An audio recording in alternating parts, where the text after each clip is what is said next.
Le De Trinitate propose ce qu'on appelle des ternaires, qui explicitent en termes philosophiques le statut d'image trinitaire de l'âme humaine. Ces ternaires nous disent aussi quelque chose de ce qu'est le psychique chez Augustin et de ce que pourrait être sa propre classification des activités et phénomènes psychiques.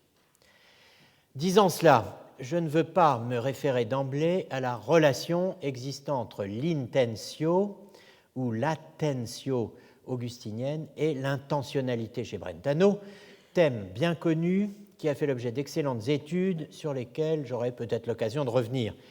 Je veux me centrer sur ce qui est directement en cause dans la question de la structure du modèle périchorétique de l'âme. Structure du modèle périchorétique de l'âme, la théorie de la diction du verbe et la formulation des ternaires augustiniens.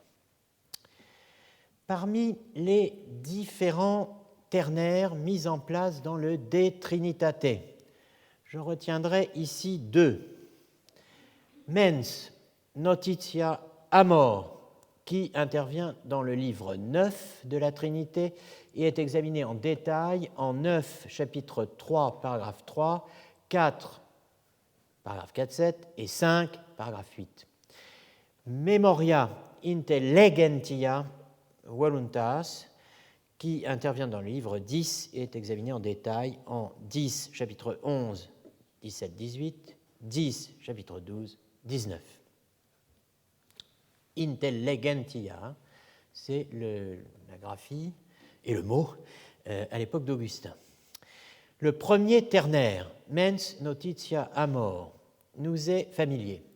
C'est celui qui, au livre 9, chapitre 4, paragraphe 5, donne à Augustin l'occasion de formuler et rejeter le modèle attributiviste de l'âme fondé sur le schème aristotélicien de ce que j'appelle la subjectivité, reprenant le terme heideggerien, comme nous l'avons déjà dit et vu à plusieurs reprises, de subjectivité, subjectivité à ne pas confondre avec la subjectivité, le terme subjectivité introduit par Kant, comme on l'a vu l'année dernière.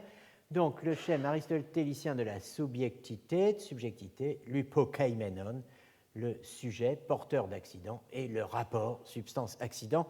Voilà de quoi Augustin ne veut pas, puisqu'il écrit notamment cette phrase « Non amor et cognitio », cognitio étant synonyme ici de notitia, tamquam in subjecto insunt menti, sed substantialiter essiam ista sunt sicut ipsa mens.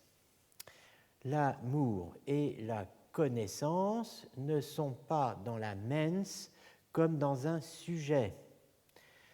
Elles y sont, ceux-là y sont, ils y sont substantialitaires, comme la mens elle-même. J'ai mis en bas de ce feuillet un rappel sur ce qu'est la structure un peu affolante d'un ternaire, n'est-ce pas? C'est une entité dans laquelle chacun des trois composants est à la fois en soi et cependant est mutuellement en chacun tout entier dans les autres tout entiers, chacun dans les deux autres et les deux autres en chacun, tout, et ainsi les trois étant tout en tous. Cette formulation est exactement celle que vous trouvez au livre 9, chapitre 5, paragraphe 8. Vous pouvez l'y retrouver, la méditer, l'installer au-dessus de votre cheminée ou la mettre directement dans la cheminée et ne plus en parler jamais. Mais enfin, bon, en tout cas, voilà ce qu'est un ternaire. Alors, la formule « non amor et cognitio tamquam in subjecto insunt mentis et substantialiter estiam ista sunt sicut ipsa mens », l'amour et la connaissance ne sont pas dans la mens comme dans un sujet, mais ils y sont substantialitaires comme la mens elle-même. Bien, cette formule est difficile, c'est le moins qu'on puisse dire. Elle ne dit pas que l'amour et la connaissance sont dans l'âme substantiellement comme l'esprit. La mens serait dans l'âme, anima. Ce que dit Augustin, c'est que amour et connaissance sont dans la mens comme la mens est dans la mens. comme l'esprit est dans la mens, à savoir substantialitaire. C'est une idée d'auto-inclusion de la mens par elle-même qui déroute et que l'on préfère en général laisser de côté pour adopter une lecture plus facile. C'est une idée importante pourtant, c'est une idée qui constitue un premier signe, un premier tâtonnement en direction de ce que j'appelle le modèle méréologique du psychisme. Méréologique, c'est-à-dire un modèle fondé sur la relation entre un tout et ses parties. Une idée que l'on ne peut commencer de comprendre qu'à condition de ne pas traduire immédiatement mens. Vous avez vu que j'ai dit l'amour et la connaissance ne sont pas dans la mens comme dans un sujet, mais ils y sont substantiellement, comme la mens elle-même est dans la mens. Alors c'est le moment, effectivement, de se dire qu'on ne peut comprendre ce que dit Augustin qu'à condition de ne pas traduire immédiatement mens, et donc, par là même, c'est le moment de rappeler le grand principe de Jean-François Paul de Gondi, cardinal de Retz, 1613-1679, qui disait « On ne sort de l'ambiguïté qu'à son détriment ».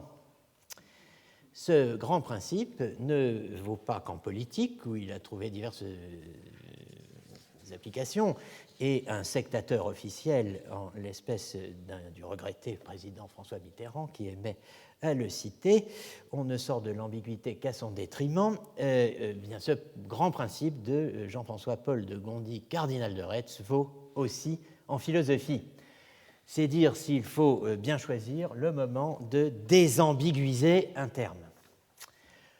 Pourquoi plusieurs ternaires chez Augustin? Pourquoi pas un seul? Pourquoi ces deux-là, mince, connaissance, amour, mémoire, intelligence, volonté, et surtout, et d'abord, quel rapport entre eux? Étienne Gilson répond. Le premier ternaire, celui du livre 9, Mens Notitia Amor, est une image virtuelle. Alors on est dans les années 30, n'est-ce pas? L'image virtuelle n'avait pas le même sens qu'aujourd'hui. Mais bon, c'est déjà assez compliqué comme ça. Si en plus il faut désambiguiser image virtuelle, là je démissionne tout de suite. Je rends ce tablier virtuel, n'est-ce pas, que moi seul vois en ce moment. Donc le premier ternaire, celui du livre 9, est une image virtuelle de la Sainte Trinité, une Trinité virtuelle, dit Gilson, donnée à l'état d'involution, d'enveloppement, n'est-ce pas, qui se développe tout entière à l'intérieur de la substance de la mens, antérieurement aux actes qui la manifesteront. La connaissance, notitia, y est seulement habituelle, c'est une capacité, et non pas actuelle. Ce n'est pas un exercice de cette capacité. C'est un équipement virtuel. Le second ternaire, en revanche, celui du livre 10, présenté par Augustin lui-même au livre 15 comme evidentior, c'est-à-dire que l'on perçoit mieux, que l'on voit mieux, qui se manifeste d'une certaine façon, eh bien, ce ternaire-là, qui est celui du livre 9, est ce que Gilson appelle Trinité actuelle, du livre 10, pardon, ce ternaire donc plus évident, est ce que Gilson appelle Trinité actuelle, qui seul correspond, dit-il, à ce que nous appelons aujourd'hui actes mentaux. Qu'est-ce à dire? On ne voit pas d'emblée pourquoi mémoire, intelligence et volonté seraient à mens, connaissance et amour ce que l'acte est à la puissance. On aurait plutôt l'inverse, l'impression inverse, du moins pour ce qui est du rapport intelligence, connaissance et volonté, amour, qui évoque le rapport faculté-acte. En fait, tout se noue autour de la mens et tout se comprend à partir du rapport mens-memoria. À première vue, la mémoire est une faculté. Mais précisément, le rapport que nous venons de conjecturer entre intelligence, autrement dit une puissance, et connaissance, autrement dit un acte, et volonté, autrement dit une puissance, et amour, un acte, eh bien ce rapport ne tient pas ici, il s'inverse. La mens ne saurait être une faculté, la mémoire ne saurait être une faculté, excusez-moi, dont la mens serait l'acte. En français, la mémoire ne saurait être une faculté dont l'esprit serait l'acte. En tout cas, on ne comprend pas très bien ce que pourrait bien vouloir dire cela. La mens semble bien plutôt être un sujet ou une substance dont la mémoire serait la faculté. Mais admettre cela irait, chez Augustin, contre son rejet de la subjectivité, et ça ferait du même coup imploser le modèle périchorétique de l'âme. Nous sommes dans l'impasse. Est-ce la faute d'Augustin? Non, ce n'est pas la faute d'Augustin, c'est la nôtre. Qu'est-ce à dire? Eh bien que notre terminologie, que nos schèmes de pensée sont historiquement inadéquats. Dans son introduction à la traduction anglaise du De Trinitate, Gareth Matthews dit clairement, dans le livre 10, mémoire, intelligence et volonté ne sont pas des facultés. C'est, mémoire, intelligence, volonté, ce ne sont pas des facultés, c'est la mens elle-même en tant que se souvenant, comprenant, voulant. Ce ne sont pas des facultés, c'est la mens elle-même en tant que se souvenant, comprenant, voulant. C'est vrai. Mais pour bien comprendre ce qui rapproche et sépare Brentano d'Augustin, il faut aller plus loin. Il faut entendre le rapport mens-memoria. Comment faire? Comme souvent, il faut ouvrir d'abord un dictionnaire, ou plutôt la Bible de l'archéologue, si vous me passez cette expression. Qu'est-ce que la Bible de l'archéologue? Eh bien, c'est ça. C'est le dictionnaire étymologique de la langue latine d'Alfred Ernoult, 1879-1973, et Antoine Meillet. Ernoult, qui fut longtemps professeur d'histoire de la langue latine au Collège de France, et Antoine Meillet, deux bienfaiteurs de l'humanité, à la page 395 de cette Histoire des mots, c'est le sous-titre de l'ouvrage, publié pour la première fois en 1932, je lis que le premier sens du verbe memini, impératif memento, est avoir présent à l'esprit, virgule, se souvenir. Le second étant faire mention de. À page 396, je lis que mens mentis, terme très général, la racine men, pensée, désigne par opposition à corpus le principe pensant, virgule, l'activité de la pensée.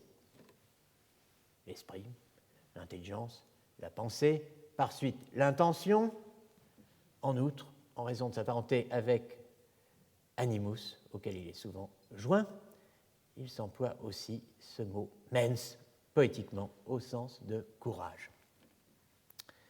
Je laisse de côté le dénominatif de mens, qui est mentior, mentiris, ne pas dire la vérité, mentir. Il faut entendre dans mentir, mens, n'est-ce pas? Mentir. Dont Ernoult et Meillet notent à l'article mendax, qui n'a aucun rapport avec mentior, rien de commun entre mentior et mendax, ils n'ont pas la même étymologie. Ils notent que mentior a dû vouloir dire j'imagine, j'invente, avant de signifier je mens, je ne dis pas la vérité. Comme en grec, le mot pseudos, dit-il, signifie mensonge, mais aussi invention et fiction, disent-ils, Ernoult et Meillet. Bon, je laisse ça de côté. Je souligne en revanche les couples que j'ai notés avoir présent à l'esprit en rouge, n'est-ce pas? Avant se souvenir, n'est-ce pas? Pour Memini et principe pensant activité de la pensée, que j'ai noté en rouge et que j'extrais maintenant pour Menz. Et je note, n'est-ce pas, que le tout premier sens de Memini renvoie à la présence, avoir présent à l'esprit. Tandis que la seconde acception de Menz renvoie, non pas à une faculté, ni à une substance, mais à une activité. C'est intéressant quand même.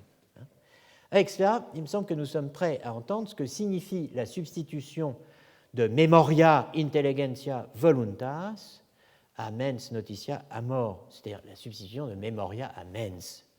Pour ce faire, il faut passer par le livre 14, plus précisément par le livre 14, chapitre 11, paragraphe 14 du De Trinitate, consacré à ce qu'on pourrait appeler et ce qu'on doit appeler d'ailleurs, la mémoire du présent. Augustin y examine la thèse, en fait une objection, selon laquelle la mémoire a trait au passé, au pluriel, aux choses passées, et non pas au présent, aux choses présentes. Memoria praeteritorum est non praesentium. Augustin veut soutenir la thèse inverse et il répond en s'appuyant sur Virgile. L'un de ses auteurs profanes, dit-il, si soucieux de l'exactitude des mots, integritas verborum, qu'il la préférait à la vérité des choses, veritas rerum. Bon, ce qui est un défaut en soi devient une qualité ici, puisqu'ils sont d'excellents guides pour ce qui est de la signification des mots. Le texte décisif de Virgile, sur lequel va s'appuyer Augustin pour argumenter sa thèse de la mémoire comme mémoire du présent, est tiré du récit d'Achéménide, personnage inventé par Virgile pour introduire dans le livre 3 de l'Énéide l'épisode de Polyphème, qui est tiré du coup du 9e chant de l'Odyssée.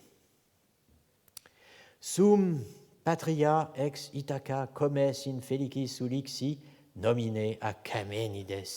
Ithaque est ma patrie, j'ai accompagné le malheureux Ulysse, je me nomme Achéménide. Ben, oui, le malheureux, on le trouve là, il a été laissé dans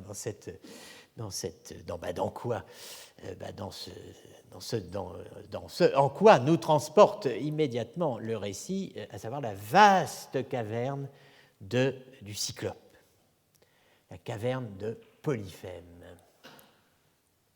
Un repère de sang corrompu et de mets sanglants, profondément ténébreux et immense. Lui, Polyphème, un colosse, il frappe de la tête les hautes étoiles. Ô Dieu, délivrez la terre d'un pareil fléau. Personne n'ose le regarder, ni lui parler. Il se repaît des entrailles et du sang noir de ses victimes. Je l'ai vu, couché sur le dos, au milieu de son antre, saisir de sa grande main 2 d'entre nous et les écraser contre le roc. Son seuil éclaboussé au loin nageait dans cette infection. Je l'ai vu manger leurs membres qui ruisselaient d'un liquide noir et les chairs encore tièdes palpitaient sous sa dent. Mais il en fut puni. Ulysse ne supporta pas ces horreurs et dans un si grand péril, l'homme d'Ithaque se souvint de lui-même.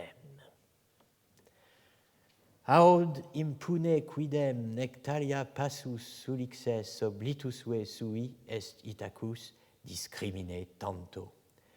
Jacques de Lille, le poète abbé, titulaire de la chaire de poésie latine au Collège de France à l'époque lointaine où il y enseignait, c'est-à-dire il est né en 1738 et mort en 1813, de Lille, qui a traduit Le Paradis perdu de Milton, mais aussi Virgile, traduit « Ulysse impunément ne vit point leur trépas, et dans un tel danger, il ne s'oublia pas. » Bon, on connaît la suite. Dans l'Odyssée, Ulysse, aidé de 4 de ses compagnons, crève l'œil du cyclope avec un pieu acéré, durci, au feu. Dans l'Énéide, ce sont tous les Grecs, tous les compagnons d'Ulysse, qui, après, je cite, avoir prié les puissances divines et tiré au sort chacun son rôle, tous ensemble et de tous côtés fondent sur Polyphème, l'entourent et d'un pieu aiguisé crèvent son œil énorme. Mais ce n'est pas ce qui intéresse Augustin. Ce qui l'intéresse, c'est Ulysse. Ce sont les vers 628-629 dont il extrait Nectalia passus ulixes oblitusue sui estitacus discrimine tanto. En disant qu'Ulysse sui non oblitum, ne s'oublia pas lui-même, Virgile voulait dire intelligi voluit, ou plutôt voulait penser. Notez cette formule. Qu'Ulysse se souvint de lui-même. Mais il n'aurait pu se souvenir de lui-même, rester ainsi présent à lui-même, rester en présence de lui-même, si la mémoire n'avait pas trait aux choses présentes.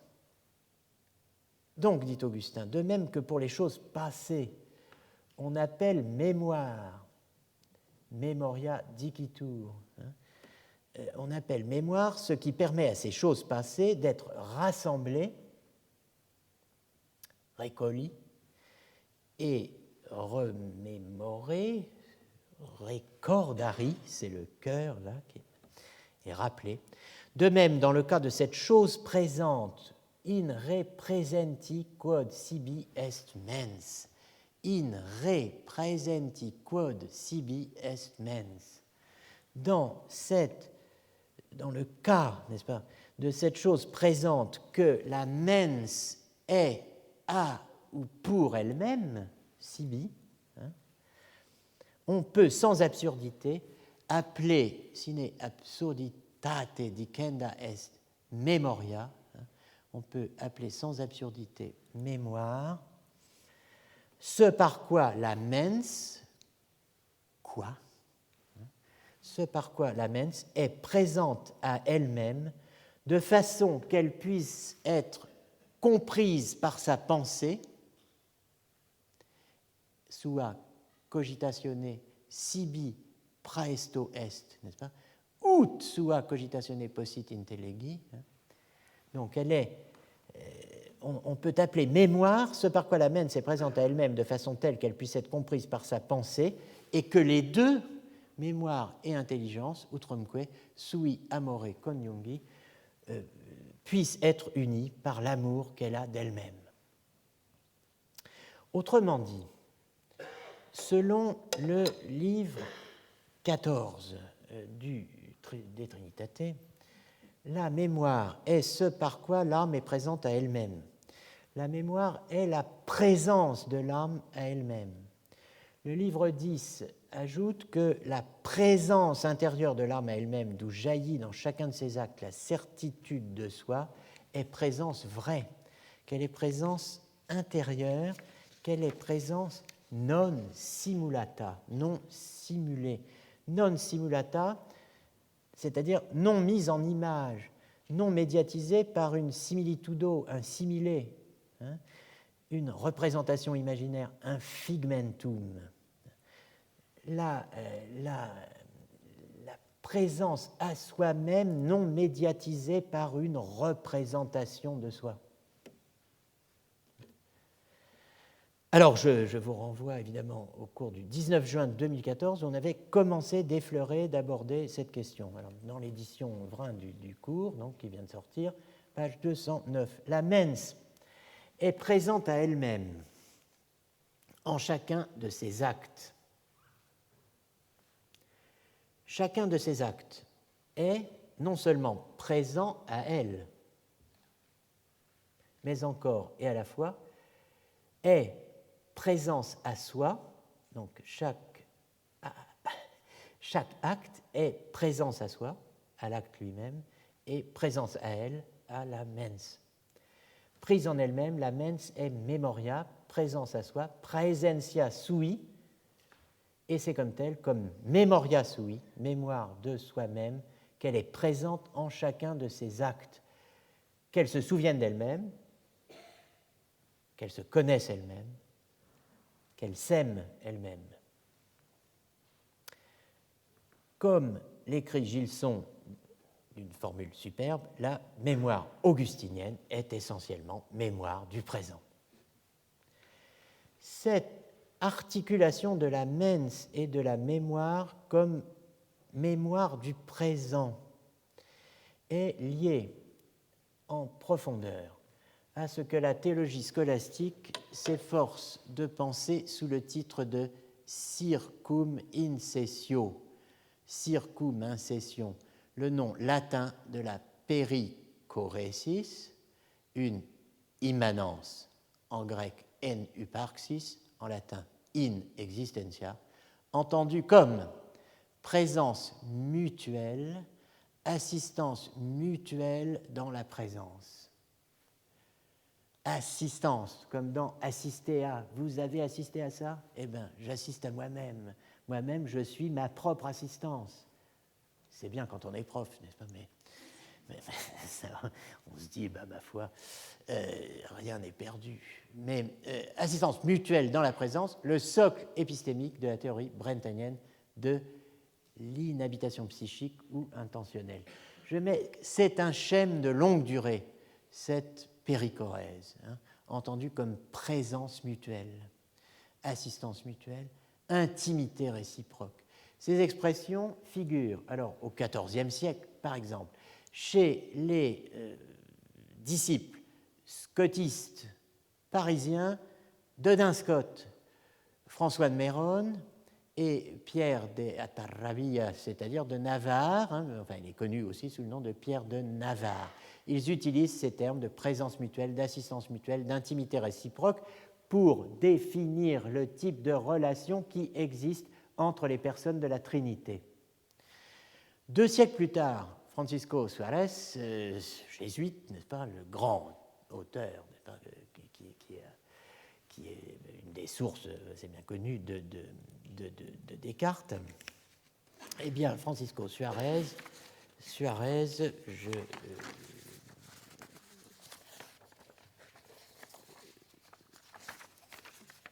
vais retrouver ma page, évoque donc encore cette mutuelle inexistentia, cette mutuelle inexistence, mais entendue comme des personnes trinitaires, Père, Fils, Esprit, comme une certaine forme intime des personnes entre elles. Intima quedam presentia divinarum personarum interse. Et alors, ça devient de plus en plus extraordinaire, puisque aux confins, disons, ces réflexions, disons, scolastiques, sont l'amorce médiévale et post-médiévale des débats anglais des années 1690. Donc, on est autour de l'invention de la conscience, de la consciousness, par Locke. Les débats anglais des années 1690 sur la mutual consciousness des personnes divines, qui, une fois introduite l'idée nouvelle que la conscience définit la personne et que la conscience de soi qu'elle a d'elle-même distingue une personne d'une autre, self-consciousness of every person to itself makes them distinct person, dit cette thèse, eh bien, ces années-là voient qui sont les années marquées par la controverse aiguë entre trinitariens et unitariens en Angleterre. On voit ces années-là, donc voit l'anti-unitarien, que j'apprécie beaucoup aussi à cause de son nom. Je ne sais pas pourquoi. D'abord, j'ai aimé son nom, si je puis dire, puis je l'ai lu, mais ça m'a d'abord intrigué qu'on s'appelle Sherlock, n'est-ce pas? William Sherlock. Eh bien, Sherlock soutient que la conscience mutuelle des personnes divines leur permet de constituer un seul individu tout en demeurant des personnes différentes dont chacune a sa propre self-consciousness. C'est extraordinaire quand même, parce que vous voyez que c'est dans la théologie trinitaire qu'on forge les instruments qui vont nous permettre de penser ce qu'est une personne, ce qu'est un sujet conscient, ce qu'est un individu, dans la philosophie profane, c'est-à-dire qui parle de vous et de moi, n'est-ce pas, et pas du Père, du Fils et de l'Esprit. Imaginez cette espèce de colloque, n'est-ce pas, permanent entre les personnes divines, mutuellement conscientes les unes des autres, mais distinguées l'une de l'autre par leur conscience de soi. Eh bien, nous avons enfin, je pourrais continuer, n'est-ce pas, mais pour aller dans une autre école, dans l'école des élèves de Leibniz et Leibniziano, donc il y a un i de trop, Leibniziano-Wolfienne, des élèves de Leibniz et de Christian Wolff. Par exemple, le célèbre Alexander Gottlieb Baumgarten, qui est un des grands interlocuteurs de Kant dans la critique de la raison pure. Baumgarten définit la personalitas, la personnalité, comme mémoire intellectuelle. Donc c'est très intéressant. Bon, les ternaires d'Augustin, donc, comme vous le voyez, ont donc une importance capitale dans l'histoire de la philosophie de l'esprit. Ce sont eux qui esquissent le modèle périchorétique de l'âme dans ce qu'il a de plus original, l'idée d'un tout, la mens, immanent à lui-même en tant que partie de lui-même, conumérée avec ses propres actes. C'est ce que signifie la substitution de la connaissance actuelle dans le second ternaire, Memoria sui intelligentia voluntas du livre 10 de la Trinité, à la connaissance virtuelle du premier ternaire, mens notitia amor. La mens est Memoria sui. Ce n'est rien d'autre que Memoria sui, et en tant que mental, tout acte psychique, mental, qu'il s'agisse d'un acte de mémoire comme tel, d'intelligence ou de volonté, est imprégné de cette mémoire de soi que désigne le mental dans le psychique.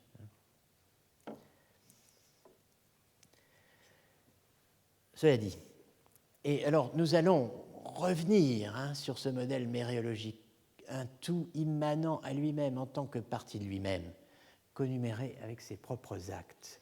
C'est très difficile, mais c'est le cœur de l'innovation brentanienne,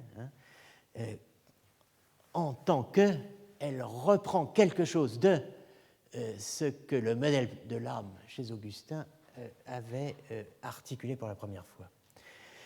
Mais, bon, cela dit, ce n'est pas directement chez Augustin,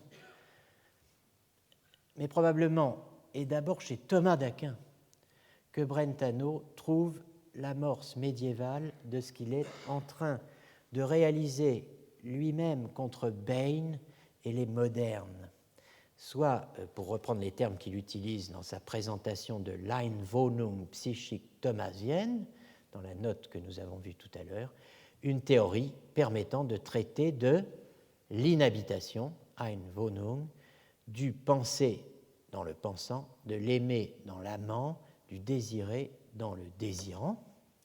D'un mot, une théorie de l'inhabitation intentionnelle. Rappelez-vous ce terme qui faisait le lien entre inexistence intentionnelle et inhabitation psychique.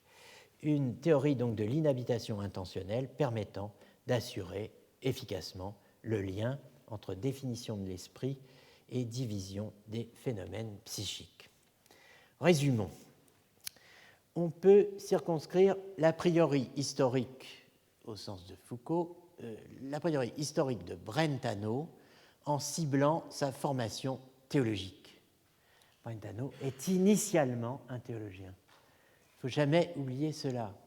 L'Einwohnung est l'inhabitatio des théologiens médiévaux, un mode de présence dans qui, chez eux, ne se laisse pas penser sur le mode de l'inhérence de l'accident à un sujet. et se caractérise par la compénétration ou immanence mutuelle, dans le cas de la Trinité, évidemment, des personnes, en théologie trinitaire, mais aussi des actes en psychologie, appelant psychologie la théorie de l'âme, une théorie de l'âme, conçue initialement à la manière d'Augustin comme image de la Trinité. Voilà l'horizon théorique de Brentano, en tant qu'horizon théologique de Brentano. Mais alors, me direz-vous, there is a problem. Quel rapport avec Aristote? Qu'est-ce que ce pauvre Aristote vient faire là-dedans? Comment peut-on présenter, comme je l'ai fait, en commençant Brentano comme le dernier des aristotéliciens, si le socle de la psychologie empirique est une théorie de l'inhabitation psychique qui renvoie au modèle périchorétique, la périchorèse, l'immanence mutuelle d'Augustin, repris par la scolastique, modèle incompatible avec le modèle dit aristotélicien fondé sur le rapport substance-accident, la subjectivité et l'attributivisme. Comment Brentano pourrait-il être le dernier des aristotéliciens si ce qu'il a à nous dire, n'est-ce pas, dépend avant tout et d'abord d'Augustin? Alors, il serait le dernier des aristotéliciens, comme on dirait, je ne sais pas moi, le dernier des traîtres, ou je ne sais pas quoi. Bon, enfin, il ne resterait rien d'Aristote dans son aristotélisme. Est-ce qu'il n'y a pas une contradiction majeure à se vouloir aristotélicien en allant pêcher chez Augustin, si je puis dire, pêcher au sens de la pêche, le modèle périchorétique plutôt que le modèle dit aristotélicien de la subjectivité? Est-ce qu'il n'y a pas là une contradiction majeure? Si la préhistoire de la psychologie moderne est marquée, comme je l'ai dit souvent, par la confrontation des modèles augustiniens et aristotéliciens, de la périchorèse et de la subjectivité, comment peut-on, sans incohérence, situer Brentano dans la mouvance d'Aristote et en même temps dans celle d'Augustin et de Thomas? Comment? Voilà le problème. La réponse, pour 3 raisons au moins. La première, c'est que c'est Brentano qui se réfère aux 3. La deuxième, c'est qu'il y a bel et bien, selon Brentano, une Einwohnung psychique chez Aristote. La troisième, c'est que le modèle brentanien du psychisme, sa définition du psychique et sa classification des facultés constituent une variante, une aristotélicienne, du modèle périchorétique d'Augustin. Une variation aristotélicienne sur l'idée d'un tout immanent à lui-même en tant que partie de lui-même, conumérée avec ses propres actes. C'est cela précisément qu'il nous faut saisir pour comprendre sur la longue durée non seulement la provenance historiale et la portée théorique de la redéfinition brentanienne du psychisme dans la psychologie du point de vue empirique de 1874, mais aussi les révisions et les remaniements de fond que Brentano a fait subir à la thèse de l'intentionnalité avec et après la crise des années 1900, décrite par les historiens comme crise de l'immanence, pour aboutir donc à la psychologie de 1911, au texte des appendices, aux thèses des œuvres de la maturité, marquées, comme je le disais, en commençant par la conjonction du réisme ontologique et de l'adverbialisme en logique. Mais pour comprendre cela,